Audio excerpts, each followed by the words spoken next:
Trent. He's an icky chemist. And we are the Bourbon Brother Whiskey Nerds.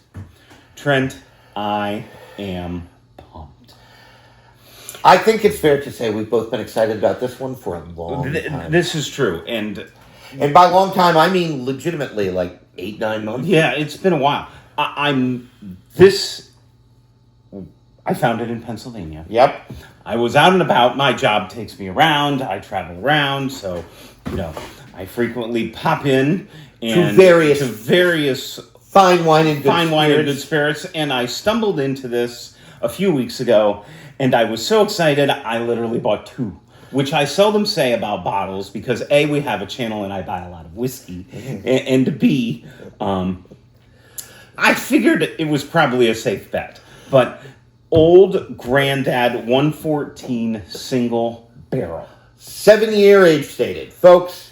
High rye mash bill, 6326 some odd, whatever that is, 12. Folks, all right, you know what? I'm going to say some things. The reason we've been excited about this for like 9 months is because we are currently here while we're taping in the 7th month of the year. It's July. And this was on a lot of lists towards the end of last year as releases to look forward to. And if you see some of those lists, perhaps you, like us, go, well, that sounds great. It'll be $400. I'll never find it. Oh, that sounds wonderful. There'll be like 5 of them on planet Earth. It'll be unobtainium. This is no such release.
That's a happy place there. And it has gotten really good reviews in the whiskey community. The only gripe I've heard is that there's no real way to identify your barrel, and that's a mistake. So, Jim Beam, next year, put a barrel number on there. Real easy to do. That way, if you're at a store and you see 2 different barrels, now that's a reason to get 2. Because it's a single barrel, your experience might be slightly different than ours, but I can't wait any longer, Troy. I'm going to pour. Pour us While some I whiskey. pour, I'm going to... One of the things that the Old Grandad Bonded and the 114 probably gets a little bit of flack for is it's a little youthful. Right. Got some... It's a little young, a little green. So, all of that is probably fair and justified, if you will. So... But then they came out with the 7-year bottle. And then they came out with the 7-year bottled bond, and then they launched this. But the proof went down from 114. And the 114 flagship is 4 years old. It's not age stated, but I don't think it's. I don't think it's very old, right? I always think 4 to 8 is a good range, but I think Troy's right. It's probably on the low end of that. End of that. So. Maybe the bottled and bond is too. It has to be aged for 4, but of course then you're at 100 proof, not 114, folks. We're pumped. The nose on some 7-year-old Old Grandad 114 single barrel. Oh. Holy moly.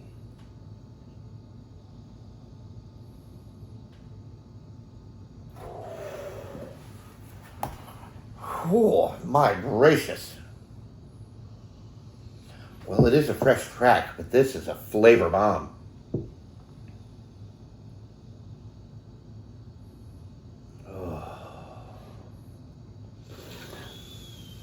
The predominant note I'm getting, Trent, is not uncommon to Old Grandad, and it's orange. We frequently get that on Old Grandad. It's coming through here. But underneath of that is an oak presence that is just spectacular. And what it's doing to that is it's accentuating this roasty, toasty, coffee toffiness that's coming through. Stop me if I say something wrong. And there's another underlying fruit note in here that's darker and deeper that I haven't quite picked out yet. Everything he says is true. I can't get over the nose on this whiskey. It's so freaking good. The rich, sweet oak. The rye spice really jumped out of the glass initially for me, and now that that's came down, my favorite thing about this is you can smell the age. Troy's totally right. The dynamic of oak in here with that rye spice, the rye's really tamed down now. I must be into really caramely, vanilla-y whiskeys because I love Maker's Mark products and they really lean into those caramely vanilla notes. I feel like 114 does too. That's my favorite thing about it. It's just an aggressive vanilla caramel bomb. This reads like that to me as well. It's presenting astonishingly sweet after that initial burst of rye spice that might be because it was fresh cracked. It's like caramelized orange. And Troy's right about that orange note. It's very prevalent. Oh. I remember really when we fresh cracked, and you could find the video, the 7-year-old bottled and bond last year, really saying like this whiskey tasted exactly like I wanted it to. It was lower proof, but better depth, better aged 114. And this, same thing. This whiskey makes me smile because it's everything I wanted it to be. It's all those great flavor dynamics from the old Grandad series with just more oak, and there's that proof to back it up. Yeah. I'm not getting a lot of proof from the nose, but I think it's there. I'm getting some. But if I get really deep down in there, I get the cilia, the oak depth here Yeah. is really the highlight for me on the nose. All right. I've been waiting 9 months for this. I'm drinking this freaking whiskey, folks. Hey, cheers. Happy Friday. Fresh Track Friday here on the channel.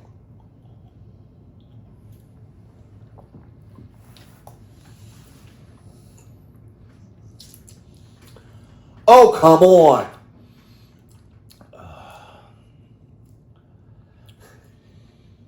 Whoa. She's a spicy. Wow. I don't even know how you do this. I don't know how long it is. I'm not great on the finish on this whiskey. I don't know how long Jim Beam's been doing business, but it's a long time. And so those people know what they're doing. This is such an expertly crafted whiskey. The nose doesn't completely match the palate in that after my initial burst of spice on the French crack, it read a lot sweeter. This drinks really spicy. It drinks like a rye whiskey almost. It is very peppery, and it is aggressively rye. Almost borderline like cayenne, jalapeno, chili pepper. Finish is like that.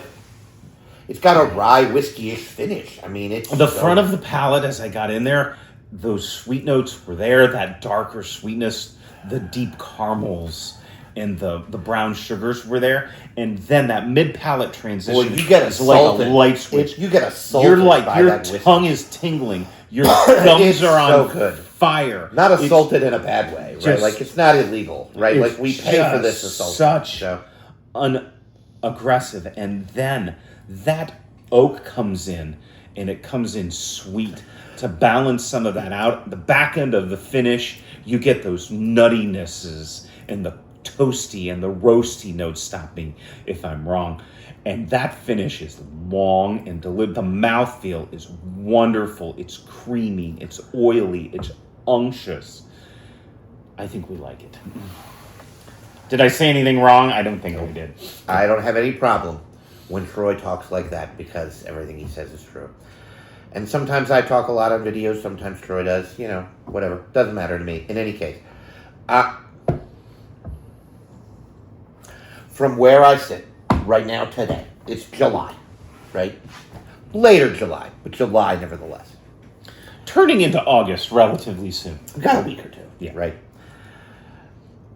I think this is a whiskey of the year. I was just going to say that. From where I sit right now, I have not had 10 better whiskeys released this year than this whiskey. There's no way I can say I don't know if I've had 5. it's that Yeah, good. it really truly It is that good. It's that good. It's Yeah. that good. I think this beats loads of things that we have gushed about, rightly gushed about, because they have been so good. It is that good. So, my favorite thing about this whiskey is the oak. I've had spicy whiskeys like this before. Troy said she's a spicy meatball. That is a fun little thing that we say on the channel about lots of whiskeys. We've had lower proof and higher proof whiskeys than this whiskey. We've had older whiskeys than this whiskey. But the age dynamics here with that flavor profile of the caramel sweetness, which Troy's right at the beginning of the palate, and then the just snap a rye spice that blends so well with the proof and the Kentucky Hug into the finish. It's just This was $50. I know. We've said it before. We're going to say it again. You could drink like a king for $50. I'm telling you right now, when the channel ends. This beats $100 whiskey. Oh my God. Oh, I've had lots of whiskeys. I won a stag in the lottery and the Pennsylvania. Oh yeah, several years ago. I drink this before that. Now, hot take. You heard it here. Now, according to the Buffalo Tracers in some of our group, that was a bad batch of stags. So I just won the stag in a bad year. We've had other stags that were really just off the reservation home runs. This is so. I almost like my second sip better than my first. Oh, sip it's so freaking good, Troy. because You're totally it's right. so sweet. But then some of that initial rye punch has been tamed down. It's still there. It's just a little bit more subdued. Trent is absolutely correct. The star of this show is how the oak is interplaying with all those flavor, and it's just taming them down. I liken. I'm going to pontificate here for a minute. You go right ahead. No. Oak in whiskey is the salt in your food. Oh, okay. Oak I have to is think the about that. flavor enhancer. We'll try that. We'll call that a Troyism. It's a Troyism. Yes. It's the flavor enhancer. It balances things out. It rounds it out. It gives it depth. It makes it taste like more of what it is. One of the greatest tricks in the restaurant industry is to always salt food. Nothing you order at effectively any restaurant, maybe up to and including a salad, comes out without salt on it. Because salt tells your taste buds you need more to drink. And by far, the biggest profit margin in restaurants is salt. Or is the drinks, right? Whether alcoholic or not, they're making a mint profit margin on their drinks. It takes effectively no money to get like a fountain soda or right, it's and pennies. they're making all sorts of loot Pennies. on what they sell drinks for, whether I it's think I beer. want more, Oh, Twist your arm, right? totally pour me more. It's so freaking good. And so Troy's right. I just there are whiskeys that I think are over oaked. Now, many of them are scotches, although there are whiskeys that get a little woody for me sometimes when I drink them. But this whiskey is not one of them. It just makes me smile. It's hard to over oak. 7-year-old bottled in bond last year tasted exactly like I wanted it to. This tastes better than I wanted it to. It is good. Now, just a small word of warning. And I'm going to shout out Jason C. from the Mash and Drum, who, Jason, if you're listening, I thank you personally. I don't want to speak for Troy, but I'm sure he's in broad agreement. I will echo that. But you were a part of my whiskey journey, Jason C. All of y'all should totally follow the Mash and Drum and Jason C. in addition to the Bourbon Brother Whiskey Nerds. But Jason C. got 2 bottles in different states. Oh, And so he would- presumably different barrels. And so he assumes they're different barrels, and they did taste different. So he was saying to his viewers, there might be some differences in barrels because and that might be true. He had one that was a little sweeter, a little more orangey, right? And then one that was more like what this seems to be, a little bit more of a spicy. The orange is definitely present. I think this leans into that spice. That spicy note. Yeah. So he did have one like that. I'm sure it wasn't our bottle. Jason's in Ohio. We're in Pennsylvania. But still, right? And he too bemoaned the fact that Jim Beam did not put, barrel ID on here. And they need to. But in any case, so that's the only word of warning I want to give you. Your experience might not be exactly like ours. Other than that, a home run. It's good stuff. I don't know legitimately what else to say. It lived up to the expectations. It tastes like I wanted it to. If you gripe about 114 because it's a little youthful, Oh no, you're not wrong. it's a little grainy. This is by far. You're not wrong. This is by far better. You're not whiskey than wrong. 114. I kind of want to do a crazy thing with this, Trent. I want to make an old fashioned with it. Hey, But it's not that expensive. It's not that expensive that it would be, and that would make a mother of an old or a fashioned. mint julep, It which would make a mother of an old fashioned. something like that. Just If to you're a combat some of cocktail that rye whiskey guy, spice. Yeah, my God. you could put this in a cocktail and not feel bad about it. So it's just delicious. Good job, Jim Beam. So flipping good. It's so good.